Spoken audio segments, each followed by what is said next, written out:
Hi all. Today we'll discuss about the Schwarz inequality.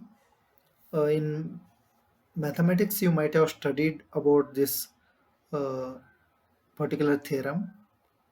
Okay, that is the magnitude of inner product of u dot v is lesser than norm of u multiplied by norm of v.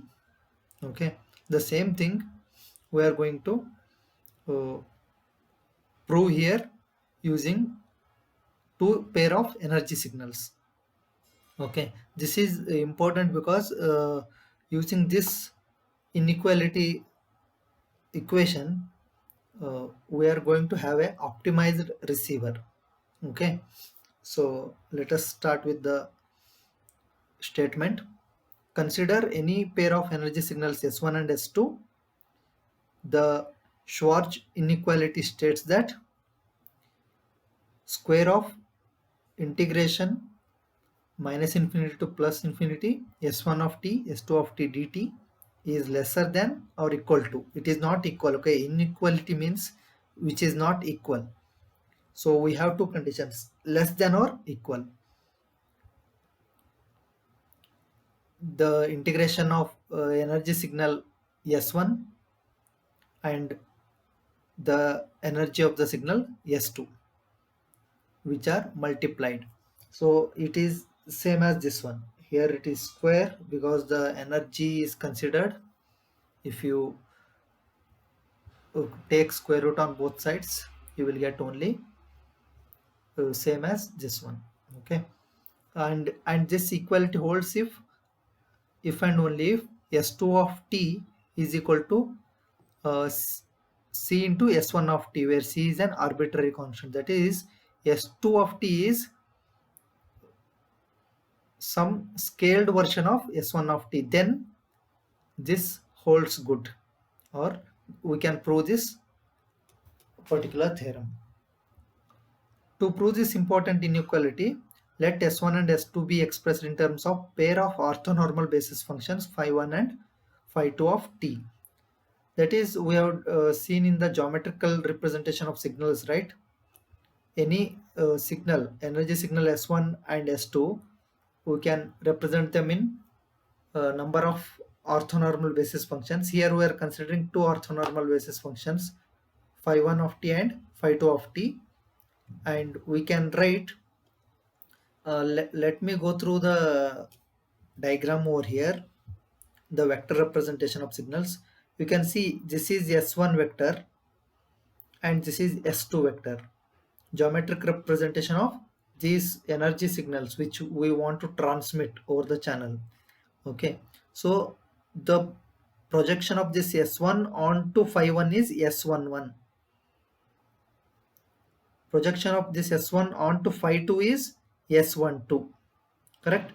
That is what written over here. S1 of t is equal to S11 phi1. That is sum of products of these coefficients S11 multiplied by phi1 of t plus S12 multiplied by phi2 of t. S2 of t is given by, you can see over here, S2 of t is what? Projection of this vector onto phi1 of t is S21. Projection of this S2 onto phi2 is S22. That's why you can write the equation in this way, where phi1 of t and phi2 of t are orthonormal basis functions, and what we have, the property of this orthonormal basis functions is if j is equal to I, then the integration of these two basis functions will lead to 1, otherwise it will be 0. That is, they are orthogonal to each other with unit energy. Based on that, what you can write, S1 vector is given by matrix S11, S12. They are the coefficients of S1 vector. These are the coefficients, right? S11, S12 are the coefficients of S1 vector.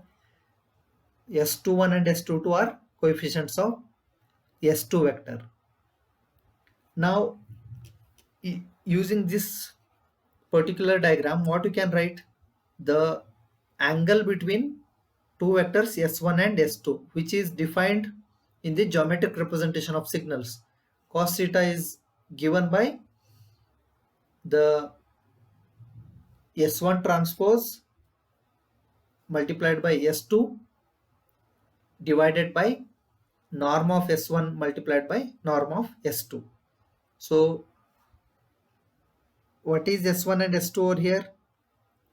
From this equation particularly, you can see over here Si transpose Sk is given by the integration of SIT SKT over the interval 0 to t. The same we can apply over here. For the norm, what we have? For the norm, we will have the square root, correct? Again, for S2 also, for the norm, we can have square root. So we can substitute these norm values which we have derived earlier.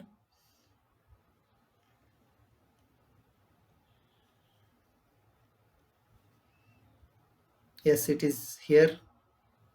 Okay, it is. If you take this square on this side, it will become square root.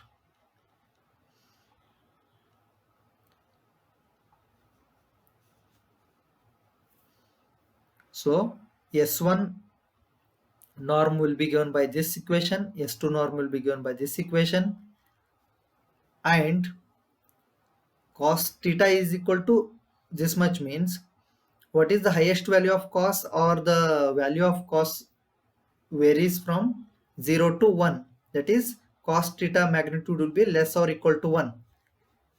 And also cos theta is equal to 1 if and only if S2 vector is scaled version of S1 vector.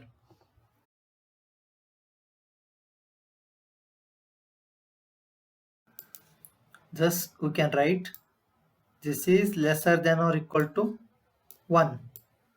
Correct? Cos theta, this is cos theta means cos theta is lesser than or equal to 1. So if I take this one on the other side, then this will be lesser than or equal to this quantity. If we square on both sides, what we'll get is, we'll get this equation only, correct? And hence the Schwarz inequality is proved. This is for real valued signals. If at all you have complex valued signals, then S1 of t complex conjugate of S2 of t, their magnitude is lesser than or equal to the square root of S1 square's magnitude integrated over minus infinity to plus infinity with respect to t, and same with the S2 of t's magnitude.